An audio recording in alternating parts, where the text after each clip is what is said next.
અને ભગવાન શ્રી હરિ કહ્યું, હે ભક્તો, હે પરમહંસો, આ જગતમાં તમારો કોઈ દુશ્મન છે જ નહીં. ભગવાનના ભક્તો યાદ રાખજો, બહુ અદભુત ઉપદેશ ભગવાન શ્રી હરિ આપ્યો છે. આ જગતમાં તમારો કોઈ દુશ્મન છે જ નહીં. ભગવાનના ભક્તો, જેને ભજન કરવું હોય એવા ભગવાનના ભક્તો આવી લીંગઠ ગાંઠો વાળજો, મારો જગતમાં કોઈ દુશ્મન છે જ નહીં. નાની નાની વાતમાં આ મારો દુશ્મન, આ મારો દુશ્મન, આ મારો દુશ્મન, આને મારી સાથે વાંધો, આને મારી સાથે વાંધો, આને મારી સાથે વાંધો હશે. નાની નાની વાતમાં પકડજો, પકડાશે ને તો જન્મથી ભજનનું સુખ વિદાય લઈ લેશે.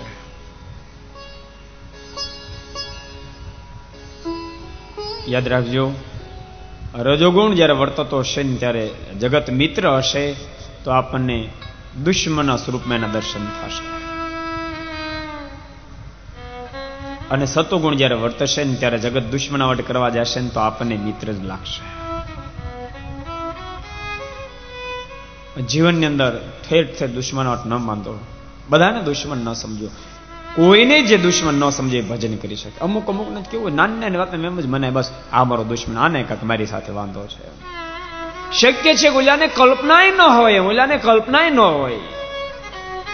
બે જણા વાતો કરતા હોય અને આપણે ત્યાં જઈને પેલા વાત પૂરી થાય ને બિચારા બંધ કરે ને તો તુરંત એમ થાય બસ મારી જ વાત કરતા હતા, જો હું આવ્યો એટલે બંધ કરી દીધી ને.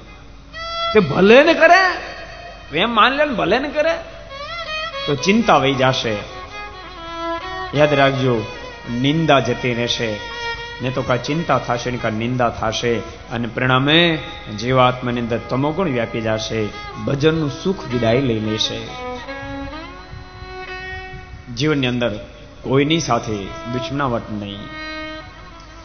બહુ સરસ ભગવાન શ્રી હરિ બોલે, હે પરમહંસ, હે ભક્તજનો, આ જગતમાં તમારો કોઈ દુશ્મન નથી.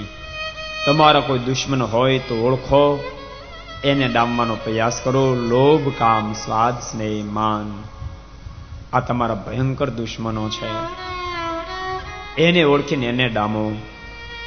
ભગવાન શ્રી હરિ કે લોભ ભયંકર દુશ્મન છે, જેણે ભલભલાને રોળી નાખ્યા.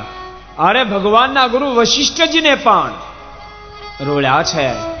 શાસ્ત્ર અર્જુન જેવાને પણ જેને રોળી નાખ્યો છે. કામનામાં શત્રુએ સૌભ્રી જેવાને રોળ્યા છે, પરાશર જેવાને રોળ્યા છે, ચંદ્ર ઇન્દ્ર રોળ્યા છે, ઇન્દ્ર જેવાને રોળ્યા છે, ત્રિલોકનો બાપ બ્રહ્માને રોળ્યા છે, ઉર્ધ્વ રહેતા શંકરને પણ રોળી નાખ્યા છે. એનાથી સાવધાન. સ્વાદ નામના શત્રુએ એકલ શૃંગી જેવાને રોળ્યા છે. સ્નેહ નામના શત્રુએ ભગવાનના પુત્ર ભરત જેવાને રોળ્યા છે. માને દક્ષ જેવાને રોળ્યા છે. માટે હે ભક્તો, આ તમારા દુશ્મન, આને ઓળખજો. એને ઓળખીને સાવધાન બનીને એની પકડમાં ના આવી જાવ, બસ એટલી સાવધાની રાખશો.